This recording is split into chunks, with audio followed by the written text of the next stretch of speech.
पालकांचा खूप कॉमन प्रश्न असतो की आमच्या बाळाला सगळे वॅक्सिनेशन्स रुटीनली गेलेले आहेत आणि त्याचप्रमाणे आता रिसेंटलीच पोलिओचं वॅक्सिन गेलेलं आहे. तर अशा वेळेला आमच्या बाळाला पण पल्स पोलिओमधून पुन्हा एकदा पोलिओ देण्याची गरज आहे का? तर याचं उत्तर आहे हो. ज्या बाळांना रुटीन वॅक्सिनेशन पण दिले गेलेत किंवा रिसेंटलीच पोलिओ पण दिलं गेलेलं आहे, अशा बाळांनी सुद्धा किंवा 5 वर्षाच्या खालील सर्व मुलांना despite previous vaccination pulse polio program under polio vaccine पुन्हा देणं खूप गरजेचं आहे. कारण याचा मागचा उद्देश वेगळा असतो. जेव्हा आपण रुटीन वॅक्सिनेशनमध्ये बाळाला पोलिओ देतो तेव्हा त्या बाळापुरती इम्युनिटी तयार होते.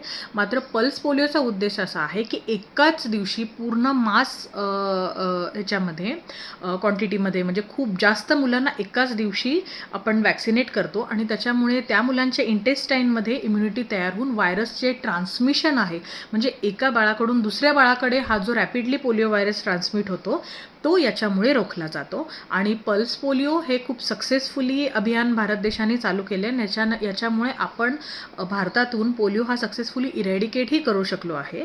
त्याच्यामुळे इथून पुढेही हा व्हायरस अजून ट्रान्समिट होऊ नये, त्यामुळे आपल्याला आपल्या 5 वर्षाखालील मुलांना ज्या दिवशी आता 28 जून ही तारीख पोलिओची डिसाईड झालेली आहे पल्स पोलिओची, त्यामुळे 28 जून या तारखेला नक्की आपल्या जवळच्या बूथवरती जाऊन पल्स पोलिओचे 2 थेंब आपल्या बाळाला नक्की देऊन घ्या.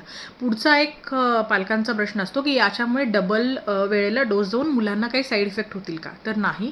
पोलिओ हे खूप इफेक्टिव्ह पण इनॅक्टिवेटेड वॅक्सिन आहे. त्याच्यामुळे बाळाला त्याच्यामुळे प्रोटेक्शनच मिळतं आणि त्याच्यामुळे कुठलाही साईड इफेक्ट आपल्या बाळाला दिसत नाही. त्यामुळे आपल्याकडे घरी जर 5 वर्षाखालील मूल असेल तर डिस्पाईट त्याचं रुटीन इम्युनायझेशन शेड्यूल 28 जून रोजी आपल्या पाल्याला जवळच्या बूथवर जाऊन नक्की पल्स पोलिओचा डोस देऊन घ्या. धन्यवाद.